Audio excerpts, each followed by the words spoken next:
Bonjour tout le monde. Alors aujourd'hui, j'ai eu envie de m'intéresser à un sujet sur les migrants, la situation des migrants en Union européenne. Voilà, une situation sous contrôle ou pas. Donc c'est le fil d'actualité, c'est super intéressant ce qu'ils diffusent. Donc voilà, j'ai voulu reprendre et peut-être vous inciter à aller consulter et regarder ces chaînes. Alors voilà, j'ai voulu vous faire part de mon commentaire. Moi j'ai noté misère du monde, cultiver ou stimuler? Point d'interrogation. Voilà, il conviendrait de s'interroger sur l'origine et les facteurs de causalité. C'est bien beau d'observer et d'argumenter sur les faits, mais mettez-vous à la place des gens. Et si vous étiez dans un pays où vous n'avez pas de quoi vous nourrir ou subsister, et ben peut-être qu'avec vos enfants et votre famille, vous seriez prêt à risquer votre vie en mer ou autre pour essayer de vous diriger dans une région où vous pouvez subsister tout simplement, quoi. Donc pourquoi ces gens ne peuvent plus subsister actuellement? Pourquoi ces gens sont prêts à perdre la vie pour essayer de migrer sur des continents qui leur assuraient un peu plus de sécurité? Il est là le problème. Voilà. Donc c'est ce que j'ai voulu reprendre. Alors misère du monde, cultivé ou stimulé? Effectivement, on pourrait se poser la question de qui engendre tout ça? Qu'est-ce qui est fait pour engendrer tout ça? Quid de pourquoi ces flux migratoires? Qui les catalyse? Qui fait monter cette tyrannie inhumaine? Moi j'ai rajouté tous êtres humains, liberté, équité, parité. Et ben ça engendre quoi? La fraternité. Parce que quand on a une répartition des richesses qui est équitable et un accès aux libertés qui est équitable, il n'y a pas besoin de faire monter les tyrannies ou la peur, etc. Donc ne rentrez pas dans l'amalgame des diffusions médias au jour d'aujourd'hui et arrêtez de, je pense, vous opposer les uns aux autres. Au contraire, la fraternité, l'union, c'est ce qui sera à mon sens la solution de demain. Donc il ne faut vraiment pas rentrer dans ce jeu malsain quand en fait les médias nous mettent sous les yeux. Voilà. Alors, il y a quelqu'un qui m'a répondu, être humain, ce n'est pas être un ange, la fraternité a des limites bien concrètes. Ok, mais moi j'ai quand même voulu rajouter, au jour d'aujourd'hui, voilà, blanchiment, fraude, terrorisme, vente d'armes, financement, corruption, délit d'initié, abus de faiblesse, de pouvoir, privilèges, défaut ou manque, voire lenteur, respect d'application des droits, défaut de KYC, know your client, des élus, qu'est-ce qu'ils font avec leur argent, où est placé leur argent, qu'est-ce qu'ils financent, plus de transparence en fait des élus. Alors comment on pourrait arriver à tout ça et à rétablir un peu de l'ordre dans toutes nos organisations au plus haut niveau? Et ben moi j'ai mis que voilà, faut à mon sens se réveiller et s'ouvrir l'esprit. Effectivement, l'intelligence artificielle fait peur à des gens, mais pendant que vous avez peur de l'intelligence artificielle, au jour d'aujourd'hui, certains, les plus hauts dirigeants, utilisent cette intelligence artificielle pour potentiellement ou pas, peut-être que je me trompe, mais mettre en place et bâtir plutôt quelque chose qui s'apparenterait à de l'esclavagisme 3.0 que plutôt de la démocratie 3.0. Donc il appartient en fait à tout citoyen de se renseigner, de s'informer, de se sensibiliser sur ces nouvelles technologies pour essayer de réfléchir à comment faire. Moi personnellement, dans ma vie, je n'ai voté qu'une fois. J'ai vite compris le système et à ce jour, je ne voterai plus tant que cette technologie ne sera pas utilisée et tant que je suis sûre qu'aucun des votes ne sera corrompu et que je pourrai avoir totale transparence sur l'élu pour lequel je vais voter. Pourquoi? Parce que je pense qu'aujourd'hui, l'humain, c'est sa nature, il est imparfait, il a une partie de lui qui est complètement inconscient et vous n'avez qu'à vous mettre à la place de ces personnes. C'est la même problématique pour tout être humain. Matériellement, vous avez quelque chose, vous en voudrez toujours plus. C'est la nature de l'humain et il faut lutter contre soi-même pour être raisonnable. Alors il y a des gens qui sont capables et qui ont l'aptitude de le faire plus facilement que d'autres, alors qu'il y en a d'autres, ils sont complètement envahis par l'avarice, l'avidité et l'argent, appellent l'argent, et ils sont prêts à tuer pour ça. Donc il faut faire très attention. Donc oui, il nous faut plus de transparence en fait sur ces systèmes d'intelligence artificielle de blockchain, pour voter et puis pour stocker en fait les données, que ce soit identitaires ou fiscales, etc. de toutes ces personnes, le passé média de ces personnes, combien d'entreprises ils ont créées, où sont localisées ces entreprises, quels sont potentiellement leurs fonds d'investissement, où ils sont localisés fiscalement, quand est-ce qu'ils ont changé, enfin bref, on veut tout sur la blockchain et n'importe quel petit curieux peut aller auditer ce système avant de voter pour son élu. Voilà, qui fait quoi, quand, comment, avant pendant et après. Donc on veut tracer, on veut que ce soit propre. Donc voilà, moi je voterai que quand je pourrais être capable d'identifier pour qui je vote. Parce que pour l'instant, moi je vois beaucoup de financement du terrorisme, de vente d'armes, je vois également une probabilité de Troisième Guerre mondiale qui me fait très peur et je vois également beaucoup de génocide d'enfants. Donc personnellement, ça ne donne pas envie de voter pour des gens qui vont aller tuer des êtres humains, voilà, ou qui sont potentiellement en train de tuer des êtres humains. Donc moi je demande à ce que, voilà, cette technologie d'intelligence artificielle, en fait, les oblige à être en conformité. Je veux de la conformité, de la qualité, de la sécurité, comme tout citoyen. Et si ça ne s'est pas mis en place, je ne voterai plus.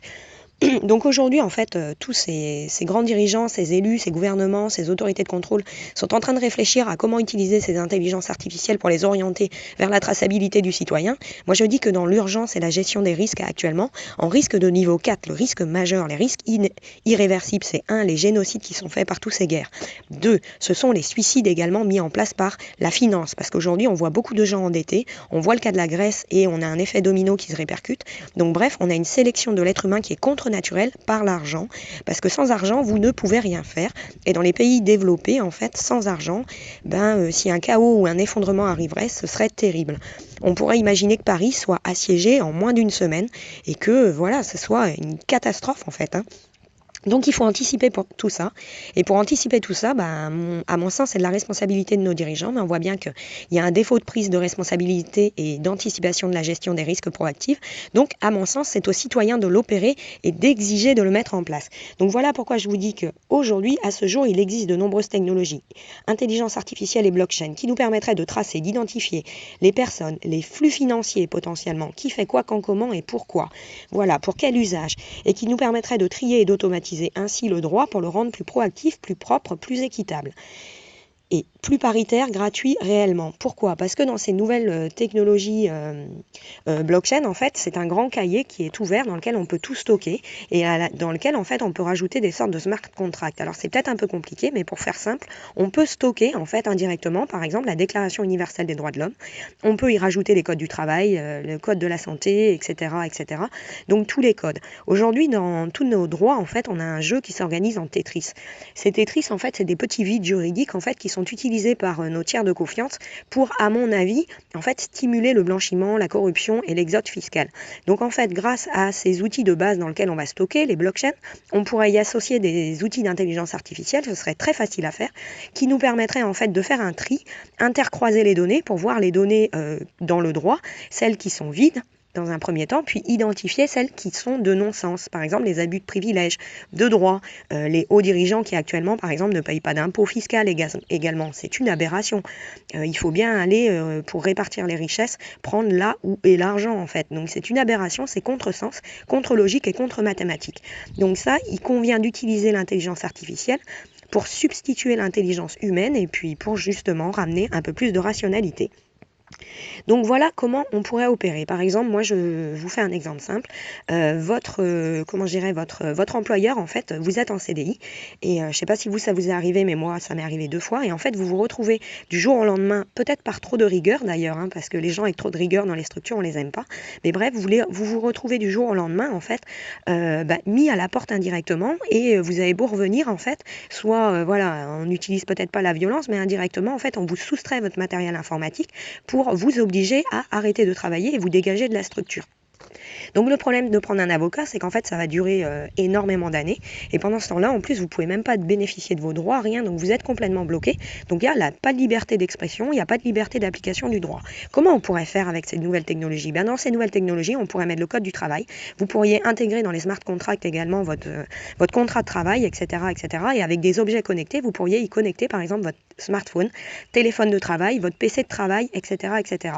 Donc là, par exemple, si on utilisait ces technologies pour des juges, par exemple, les prud'hommes, il serait très facile en fait de vérifier qu'effectivement, il y a bien une interruption de la connexion de votre matériel professionnel avant la fin de résiliation de votre contrat de travail. Donc effectivement, ça démontrerait que si on vous a coupé de votre matériel informatique, effectivement, c'était bien à l'initiative de l'employeur. Donc, tac. en fait, votre cas de figure est jugé automatiquement. On désengorge les tribunaux et vous, vous n'avez pas peur indirectement de faire valoir votre droit et vous ne perdez pas d'argent avec tous ces avocats qui vous prennent en fait vos deniers. Donc voilà un exemple concret de comment on pourrait faire, mais ça peut être transposé à l'infini. Des exemples, j'en ai mais des milliers. Donc on pourrait remettre de l'ordre dans le système. Donc voilà, le blockchain, on pourrait l'utiliser pour le droit. Je vous ai également dit pour intégrer le droit. On pourrait également l'utiliser pour mettre en place des systèmes de vote.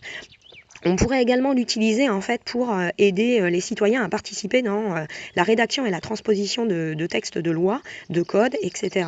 On pourrait y intégrer les cas de jurisprudence, voilà, etc., etc. Donc il y a vraiment beaucoup de choses à faire. Identifier également nos élus avant les élections, pendant, après, etc., etc. Donc ça aussi, ça amènerait à beaucoup plus de conformité de droit parce que on pourrait voir les non-conformités directement et en plus on pourrait s'imaginer que les systèmes soient proactifs et automatiques et identifient directement les non-conformités. Je vous prends par exemple un cas de figure avec des entreprises. Vous avez une entreprise en fait qui est par exemple une banque ou une fintech. Vous voulez être une banque ou une fintech, donc c'est une activité spécifique et sensible. Par exemple, dans ce blockchain, on serait capable d'identifier et de stocker en fait la traçabilité, du passif en fait de l'entrepreneur qui souhaite créer une banque ou une fintech. Si effectivement il y a des irrégularités juridiques, déjà on a le système qui se met en alarme. Après, par exemple, si on imagine la structure se mettre en place, vous avez en fait le régime d'imposition, la structure juridique. Si par exemple il y a un mauvais code NAF, APE ou un mauvais SIRET, tac, on a une alarme aussi et un blocage de l'activité. Donc en fait, on serait vraiment dans l'anticipation de la gestion des risques et on n'aurait pas à avoir des gens en fait qui opèrent en ouvrant par exemple des fintechs ou des banques en totale irrégularité. Voilà. Donc des exemples, j'en ai plein. Alors je ne sais pas si vous allez les comprendre, mais bon bref, il y en a beaucoup. Donc ce que j'ai voulu dire, c'est qu'en fait, si on arrive à nettoyer un peu au plus haut niveau et rendre toutes ces personnes en fait très propres, parce qu'au fond, quand on est élu, on doit être irréprochable, on doit être un modèle de civisme, un modèle de citoyenneté. Donc à mon sens, c'est pas le citoyen sur lequel il faut taper, même si quantitativement, effectivement, on peut retrouver des irrégularités, qualitativement, et les milliards de fraudes qui sont opérées aujourd'hui, elles se passent bien au plus haut niveau. Donc c'est là qu'il faut nettoyer. En majorité, il faut utiliser ces techs pour nettoyer tout ça. Donc, qu'est-ce que ces techs nous permettraient de faire également? Alors en fait, ça nous permettrait justement plus de transparence au plus haut niveau, mais également des audits en fait sur un système qui soit décentralisé, open source. Et ça veut dire des audits sur un système qui soit ouvert, accessible à tous. Tout le monde peut devenir citoyen autonome, citoyen auto-civique, auto-démocratique, auto-républicain, comme vous voudrez. Donc moi j'ai dit qu'il faut travailler à imposer ces technologies pour construire ensemble une vraie démocratie 3.0. Car en attendant, ne pas s'y intéresser, rester dans le déni et rester dans la consommation matérielle, dans ses vacances et rester sur son canapé assis à regarder la télé-réalité, en fait, c'est leur laisser l'opportunité de construire potentiellement un esclavagisme 3.0. Ça, ce serait le risque majeur. Je dirais bien potentiellement. Je ne suis pas non plus dans la psychose ou autre, mais je pense qu'il faut se sensibiliser. Donc voilà, moi je vous dirais à chacun en définitive ses actions. Il y a plusieurs chemins pour arriver à un point. Donc ça fonction des sensibilités de chacun. Moi je suis très sensible à l'innovation et au numérique, mais à côté, il y a peut-être d'autres axes. Donc il faut agir ensemble par différents chemins pour rétablir liberté, équité, parité et fraternité. Et je vous ai rajouté, prenez soin de vous et des autres et n'oubliez jamais que ce qui arrive aux autres en fait pourrait vous arriver à vous et votre famille, voire à vos amis. Donc voilà. Allez, je vous embrasse, je vous dis à bientôt et prenez soin de vous.